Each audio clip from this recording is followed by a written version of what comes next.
পৌঁছে গেছি রামবাড়ায়। এটা হচ্ছে সেই রামবাড়া যেটা 2013 বন্যায় সব থেকে বেশি ক্ষতিগ্রস্ত হয়েছিল।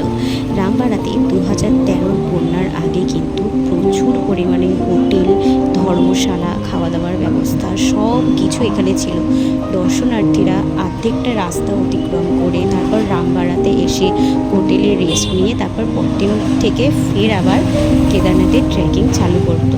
কিন্তু এখন সেই ব্যবস্থার কিছু নেই, পুরোটাই ধ্বংস হয়ে গেছে 2013 বন্যায়। এই যে দেখছেন এই শান্ত নদীটি, এই নদীটাই এটা হচ্ছে মন্দাকিনী নদী, যেটা পরে গিয়ে অলকানন্দা নদীর সঙ্গে মিশে রুদ্র রূপ ধারণ করেছিল। তো এটা সিধে একদম কেদারনাথ থেকে আসছে। দেখুন নদীর স্রোতটা দেখতে সরু, কিন্তু যখন ভয়ঙ্কর রূপ নিয়েছিল তখন তো ভাবাই যায় না। যাই হোক, ওসব কথা না বললেই নয়। নদীটা কিন্তু দেখতে খুব সুন্দর লাগছে। দেখুন, আমি তো অনেকক্ষণ এখানে দাঁড়িয়েছিলাম। এখান থেকে একটা টেম্পোরারি পুল বানানো হয়েছে ওপারে যাওয়ার জন্য।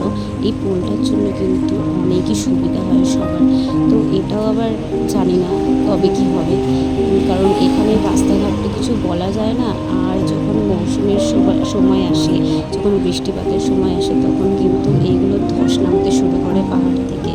তো আমরা এসব কথা না বলে এখন প্রকৃতির সৌন্দর্য অনুভব করি। চারিদিকে পাহাড় আর পাহাড় থেকে বয়ে চলে যাচ্ছে মন্দাকিনী নদী। গর্জনটা কিন্তু খুব বেশি ছিল, মানে এখানে আশেপাশের লোকের আওয়াজ কিন্তু বোঝা যাচ্ছিল না। তো চলে এসেছি আমরা রামবাড়া ক্রস করে এবার ছোটি লিঞ্চলি ক্রস করার পর বাড়ি লিঞ্চলি, তারপর হচ্ছে ঘোড়াপাড়াও, তারপর নন্দী বেস ক্যাম্প, তারপর কেদারনাথ মন্দির। এখনও অনেকটা রাস্তা যেতে হবে।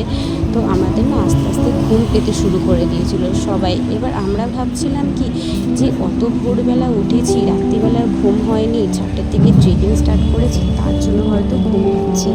পরে বুঝতে পারলাম যে আমাদের অলরেডি অক্সিজেনের কমতি হওয়া স্টার্ট করে দিয়েছে। আর আমাদের সঙ্গে কিন্তু অক্সিজেন সিলিন্ডার ছিল না, যেটা আমাদের নিয়ে যাওয়া উচিত ছিল। আমার ছেলেটা তো এখনও পর্যন্ত হাঁটছে মনের জোরে, কিন্তু ওরও কিন্তু ঘুম পাওয়া শুরু হয়ে গেছিলো আর খুব ক্লান্ত লাগছিল। যেখানে বসছিলাম সেখানে কিন্তু আর উঠতে ইচ্ছা করছিল না। একটা বেশি রেস্ট নিয়েছি বলে আমরা কিন্তু অনেকটা সময় কাটিয়ে ফেলেছি। প্রায় তখন বাজে 3টে, তখনও আমরা এতগুলো স্টপেজ কভার করতে পারিনি। আমরা সবে রামবাড়া ক্রস করেছি আগে। তো যাই হোক, এবার আস্তে আস্তে যাচ্ছি, কারণ শরীরটা তো দেখতে হবে। শরীর না দিলে আমরা উঠবোটা কী করে, যেহেতু জীবনে ফার্স্ট টাইম ট্রেকিং করছি। তার মধ্যে জলের দাম এত বেশি, একটা বোতল জল কিনছি তো সবাই মিলেই তো খেয়ে মোটামুটি শেষ হয়ে যাচ্ছে। তার মধ্যে খাবার যেটুকুনি ছিল সেটুকুনি প্রায় শেষ হয়ে এসেছিলো। তো অনেকটাই অসুবিধায় পড়েছিলাম।